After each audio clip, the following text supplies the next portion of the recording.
नमस्कार दोस्तों, स्वागत है आपके अपने चैनल आज का शेयर मार्केट में। यहाँ हम रोजाना देते हैं आज के शेयर मार्केट की ताज़ा updates, Nifty 50, bank Nifty, Sensex का पूरा विश्लेषण, support resistance level, important stock news and company updates. या चैनल को सब्सक्राइब करें। नई मार्केट अपडेट्स और एनालिसिस सबसे पहले पाने के लिए बेल आइकॉन जरूर दबाएं। प्रमुख संकेतक, निफ्टी 50 ने 25 नवंबर को 25,848 अंक पर बंद किया, जो पिछले सत्र की तुलना में लगभग -0.29% की गिरावट है।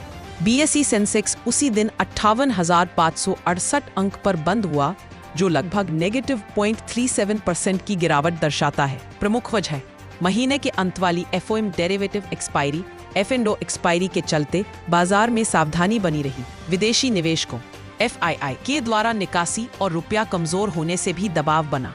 हालांकि मध्य एवं छोटे कैप शेयर थोड़े बेहतर रहे। निफ्टी मिड कैप 100 और निफ्टी स्मॉल कैप 100 में क्रमशः +36% और +223% का उछाल दर्ज हुआ। सेक्टरल स्थिति, सबसे अच्छा प्रदर्शन public sector bank, PSU banks और रियल एस्टेट सेक्टर ने बढ़त दिखाई। दबाव में रहे IT और मीडिया जैसे सेक्टर।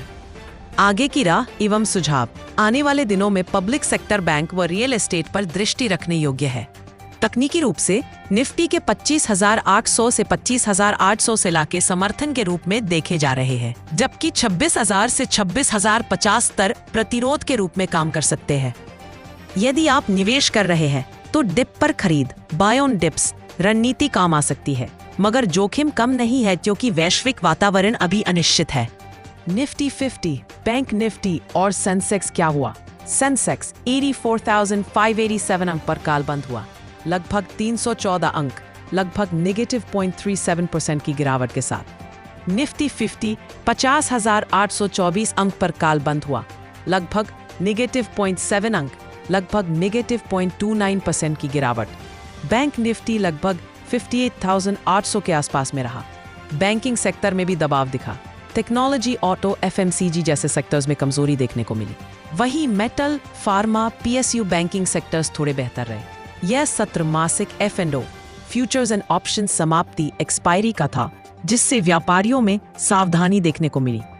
क्यों हुआ बाजार में मुनाफा वितरण, प्रॉफिट बुकिंग हुआ? क्योंकि कुछ बड़े स्तरों पर पहुंचने के बाद निवेशक सुरक्षित मोड में आ गए।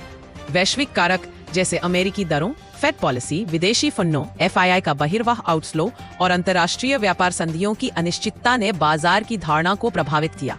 तकनीकी दृष्टि से निफ्टी 50 सहित प्रमुख सूचकांकों ने लंबा बेयरिश कैंडल बनाया है, जिससे संकेत मिलता है कि ऊपर से बिकवाली संभव है।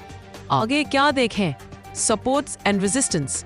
निफ्टी 50 के लिए प्रतिकारक रेजिस्टेंस करीब 26,050, 26,200 अंक के आसपास है। निफ्टी 50 के लिए समर्थन सपोर्ट करीब 25,800, 25,700 अंक के आसपास माना जा रहा है।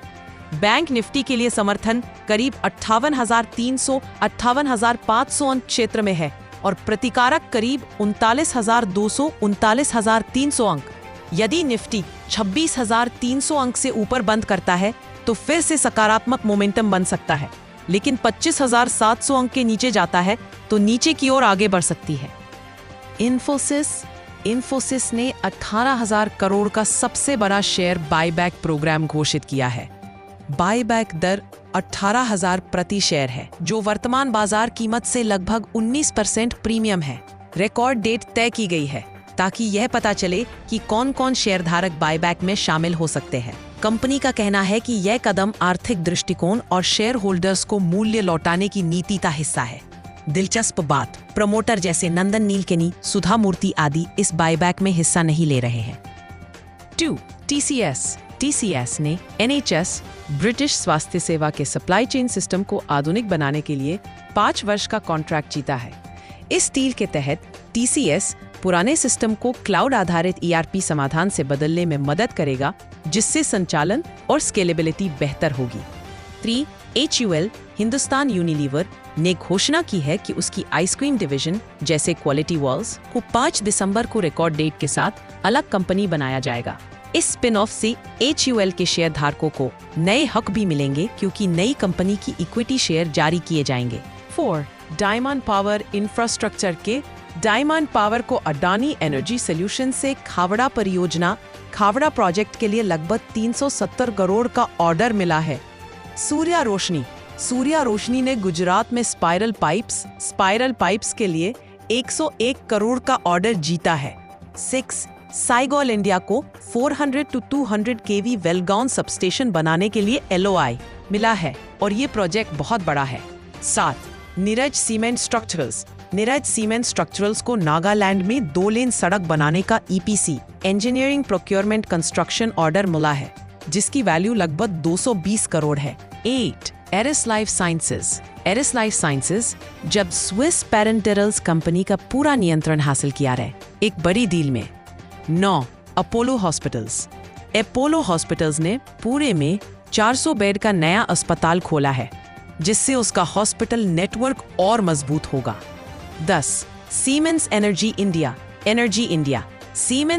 इंडिया ने Q4 FY 2025 के नतीजों में अच्छी वृद्धि दिखाई। रेवेन्यू में 27% और पैट लाभ में 31% की बढ़त। साथ ही कंपनी ने 200% डिविडेंड की सिफारिश की है, ₹4 प्रति शेयर।